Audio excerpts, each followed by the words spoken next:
Welcome to the most important week of the year for the podcast industry. Welcome to Podcast Movement 2025.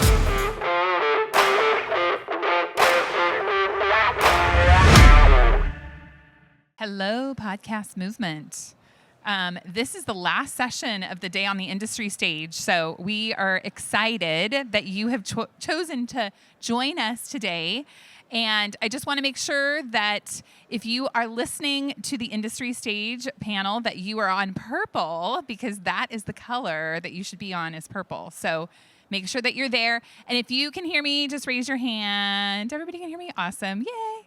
Thank you. Okay, so women leading the charge in podcast monetization. Super excited to have this conversation today. I think certainly well worth it. And I'll just start by introducing myself. My name is Heather Osgood. I am the CEO and founder of True Native Media.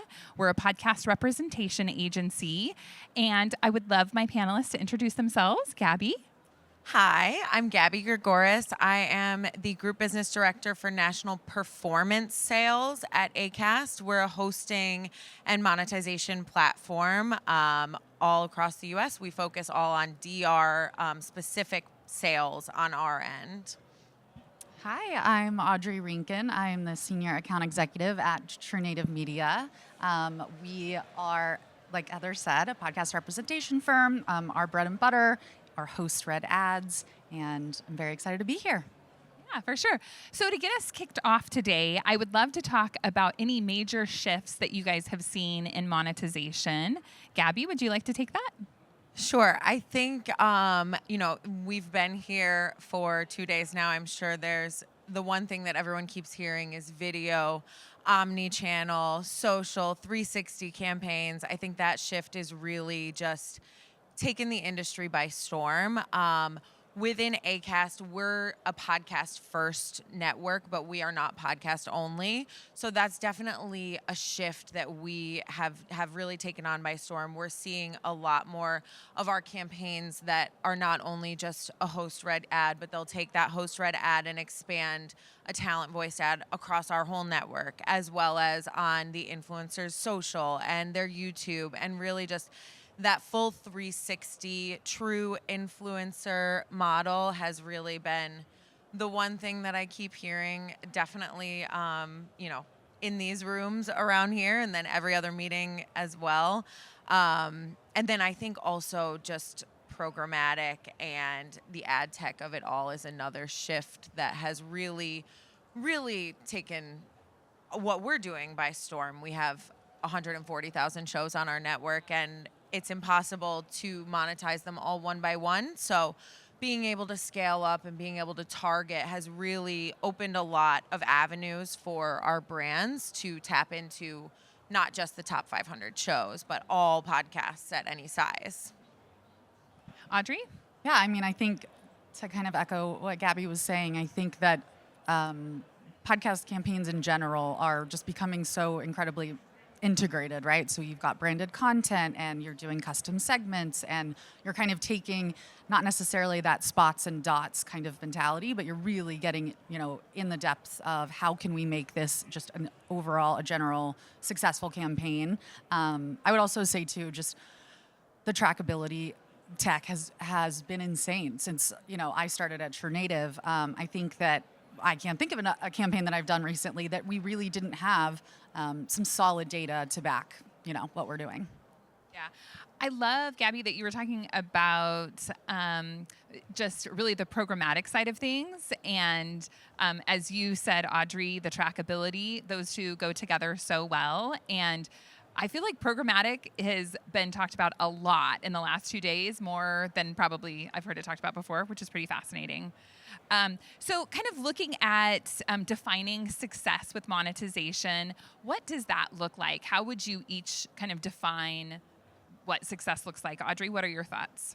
Yeah, so I think that, the overall goal, right, is long-lasting partnerships. But I think that success in terms of campaigns in general really is what I like to call a rinse, refine, and repeat method.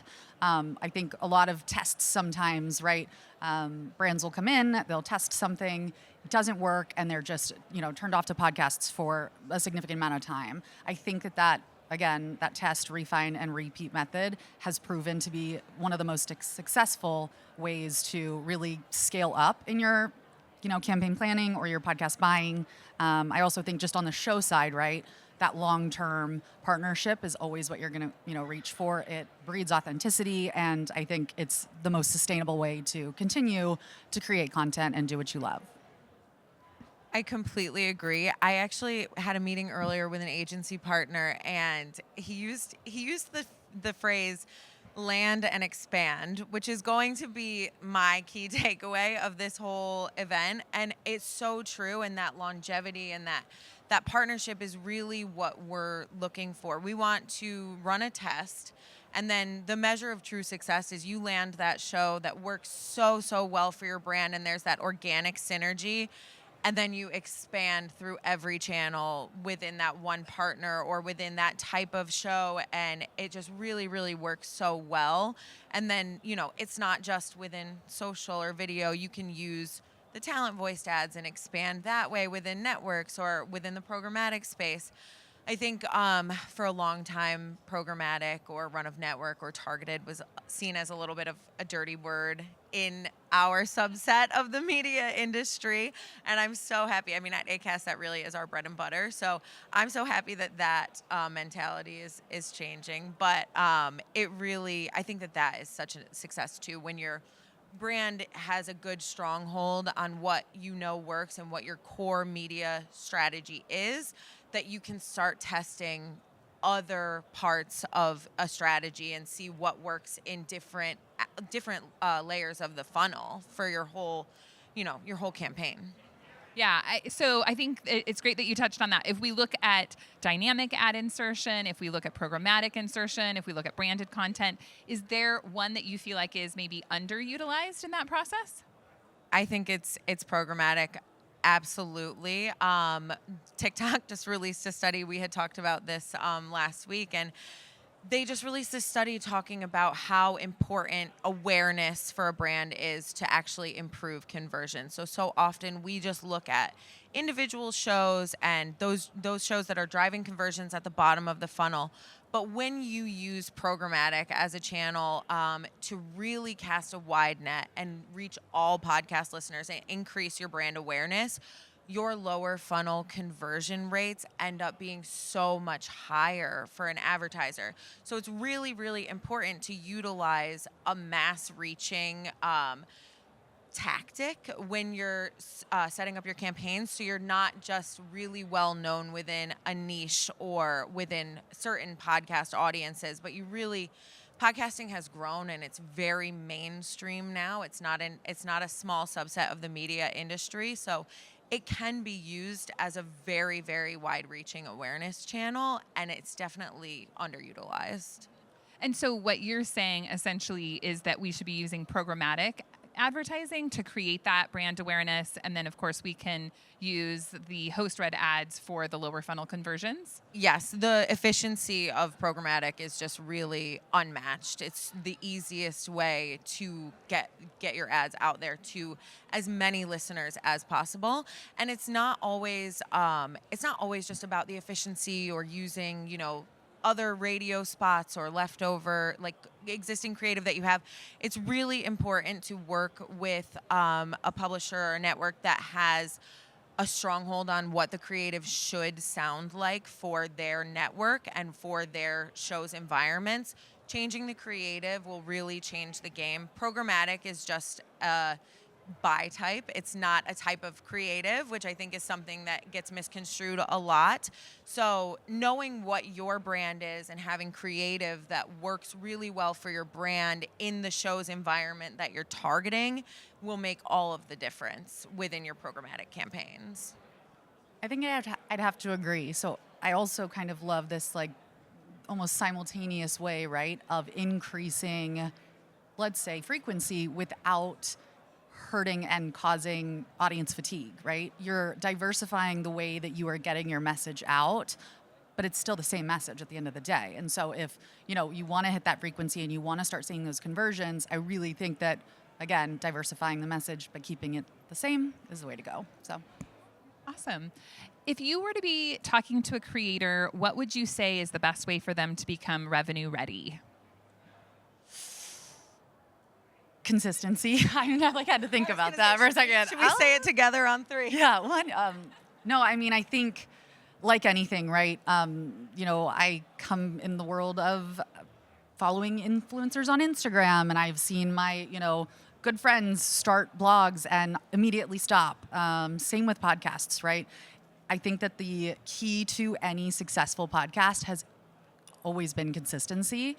Also, really getting a generally good understanding of who your audience is. We talk a lot about, Heather knows, content alignment and audience alignment. And, just because I listen to true crime podcasts does not mean I'm going out and committing crimes. Similarly, people listening to specific genres come from all walks of life. And I really think that the ability to truly understand your audience, create content that makes you happy and them happy and continuing to come back is always going to be attractive to not just, growing your audience, but also the advertisers and at the end of the day, monetizing. So, anything you would add to that, Gabby? I think another key part about consistency, yes, it's so much with your posting schedule, and just really stay consistent to your personal brand and don't be influenced by other creators that you see that are successful and say like, oh, well, that's working for them, so I'll do that too. It's a very crowded space in the creator marketplace. So stay true to yourself, find your own avenue to kind of carve out, which can be tough with so many different avenues carved out. But I think that that's really, really important. And then another thing actually that I heard on a panel yesterday was respond to your comments. I think that is such a simple, it hit me and I was like, wow, that is so smart. But respond to the comments. I mean, that's really what we're working on our campaigns. Our advertisers come to us looking for not always listens, not always the biggest shows. They come to us looking for trust and loyalty, which is what they want from their creators that are going to be giving endorsements. And when you build that bond with your audience, that's the magic of podcast advertising, specifically host-read advertising. So that's really, I think, the number one thing that an advertiser looks for with podcasts. Yeah, that engagement, 100%. Yeah, for sure. So let's see here. We obviously are having this panel to talk about the unique perspective of women. And so I guess I'm just curious what your thoughts are about what women are bringing to the industry today. You've got a good one. I think it's very different now. I've been in the industry for just about 10 years. It's very different now. There's many more women here in this convention center than there were even 5 years ago. There's more female-hosted podcasts. And I think, it just plays to our strengths. Innately, women are talkers. We love to sit around and talk, and I think that is just one of the things that makes it so special. When you're interviewing someone, women have this gift that really just allows them to pull things out of someone that is a guest on their podcast that they might not otherwise say to anyone else. And I think that really, being a medium all about talking and storytelling is just so inherently women, to its core. And I think that is just simplistically really the key strength in women in this industry. I also think too, as we talk about emotion and it being a superpower, I think that women have a unique ability to really bring life into something that could otherwise be seen as, stale or talk radio. And, as an account exec staring at spreadsheets all day, what personality can I pull out of this line item, essentially, putting it in front of a buyer and making sure they understand that it's not just a show name, it's not just the cover art, but there's true depth behind host responses and feedback. And if they're so excited about a brand, being able to really articulate that in a way that I think women are really fully capable of. I love it. I totally agree. So, in terms of kind of resistance that you faced or bias, I mean, we know obviously women have faced resistance and bias in lots of forms, but are there any, I guess, of those resistances that you have experienced in this industry in particular? Well, I may be biased. My CEO is a female, so no. But I think that what's really interesting, and we've talked about this before, is there are tons and tons of females in the space that weren't here 5 years ago. But I'm kind of interested in the fact that kind of at the upper level, right, in that C-suite level, there aren't necessarily. And I think that we're paving a way in a sense, really getting in there and understanding, educating ourselves on the tech, on the future of podcasting in order to start to rub elbows at the table that we otherwise have not been able to. I completely agree. I think when I first started in the industry too, a lot of women that I worked with and that were my counterparts would feel like they're missing out because, they're not part of the deals that get made on the golf course or something like that. Now, I'm very proud to say that we have a lot of male sellers on our team that go for mani-pedis with clients regularly. That's shifting a little bit more. But I think too, just what you said, like, you deserve to be at that table. Brag about yourself when you're in those meetings where you do feel like you feel that resistance. And then it's not only gives credit, to everyone who's sitting next to you, but it also kind of gives yourself that little reminder to like sit up a little taller, talk a little bit louder. You deserve to be at that table just as much as any man in that room does. So to the resistance, I kind of just say like, be louder about it. Just get right in its face. And don't apologize. Do not apologize for it. Yeah, exactly. I do think, too, that we really need to have more women in leadership in the podcast industry, period. I mean, I think like what you said, Gabby, when I started in the industry, which was almost 10 years ago, I was shocked to find out that there were so many more male listeners to podcasts than there were female listeners. I mean, and it was pretty drastic at that point. I mean, I think it was like 60-40, which is kind of crazy. And that has changed.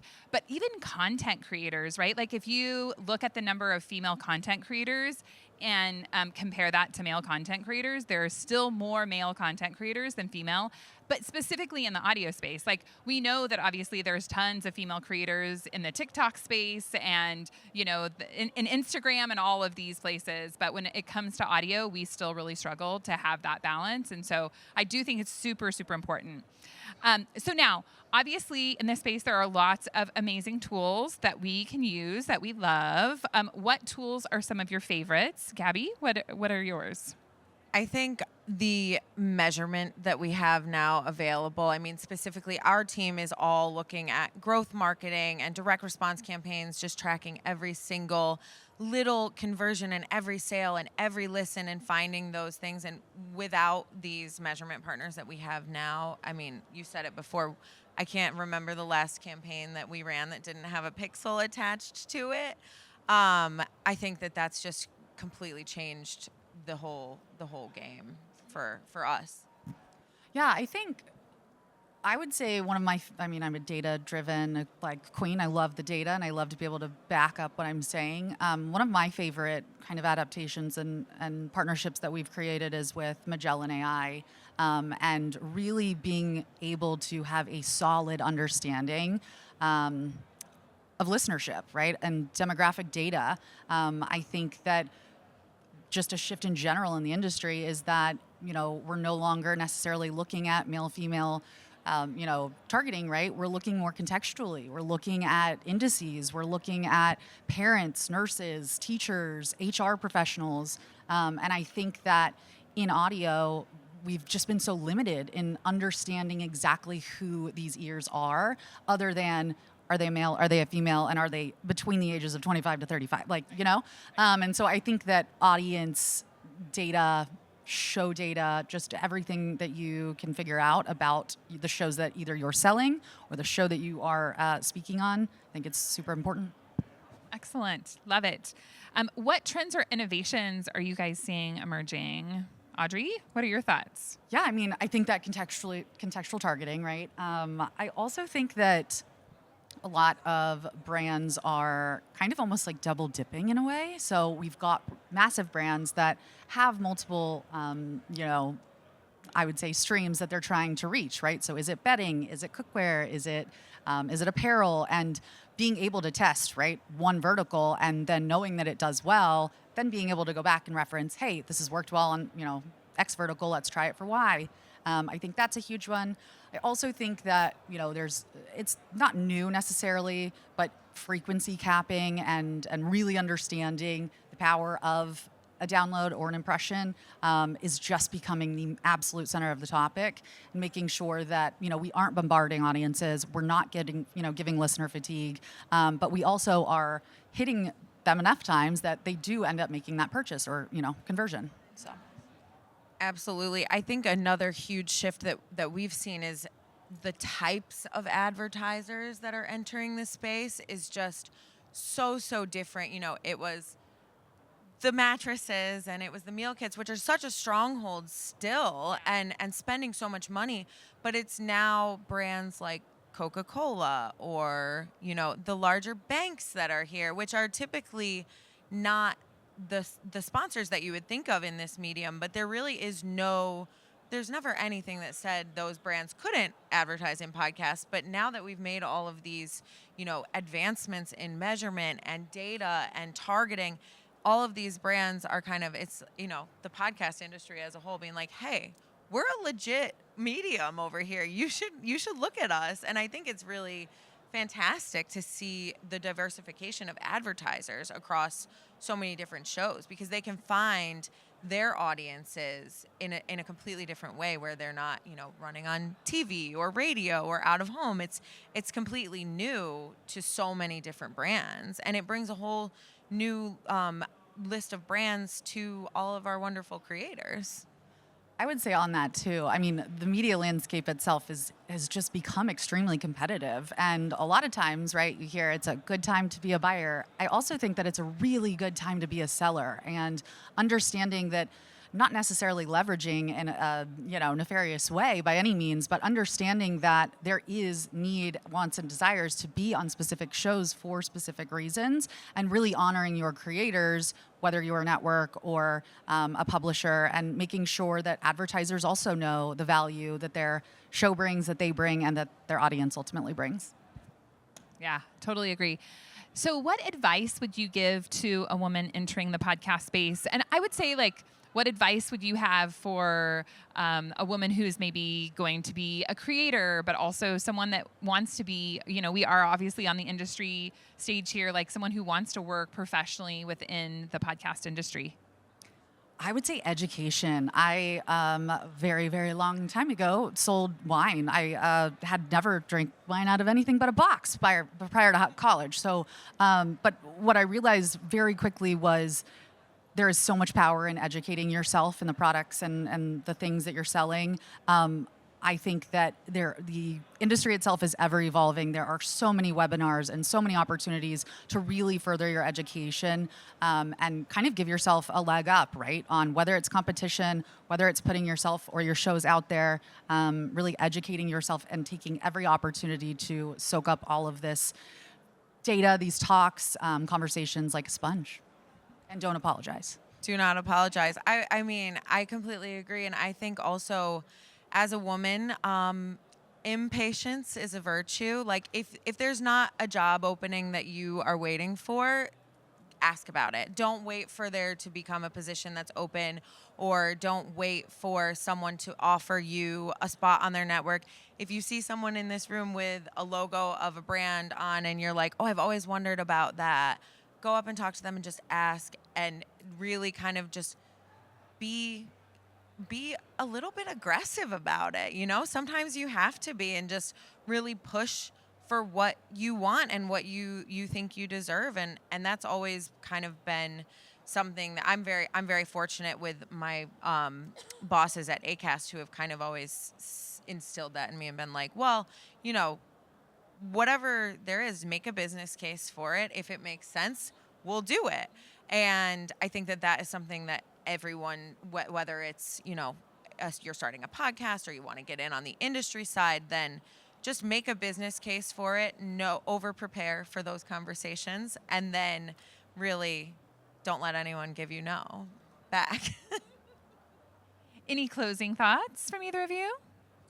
No, I'm just honored to be here. I'm not going to lie, I had a little bit of imposter syndrome. These are very smart women. I just feel really excited to be a part of, still to this day, what it feels like a massively fast and incredibly engaging community. And thank you guys for being here. Completely agree. Couldn't have said it better myself. Awesome. Thank you guys so much for being here today. Does anybody have any questions? We do have, it looks like about 5 minutes. If anybody has any questions we can answer. Yeah. Excellent talk. This is not a fair question, and if you don't want to answer, I totally understand. As a middle-aged, cis-het white man in this space who also hires, what can I keep in mind? What can I do better? What can I be looking out for to make sure that I'm creating space? What a great question. Yeah, I think just being open to conversations, right? And letting women in particular bounce ideas off of, you or your team. I think that collaboration is I don't know, a monetary way of looking at things, right? I think that allowing anyone, whether it is, a big idea or super, high level, all the way down to the granular, making sure that you allow for time for that conversation to happen, and just be receptive to it. And I would say too that one thing that someone told me at one point was that we like people who are like us. And I think that that's just true in life, period, right? Like you see somebody, and I think it's those Discover ads, right? Where it's like the person that they're calling is a carbon copy of them. So we just tend to have a tendency to gravitate toward people who are very similar to us. And it's difficult sometimes, I think, as we're building teams and companies to attract and to hire people who are different from us. But it is so valuable because the diverse voices are what really create such depth and I think a lot of success. So great question. Anybody else?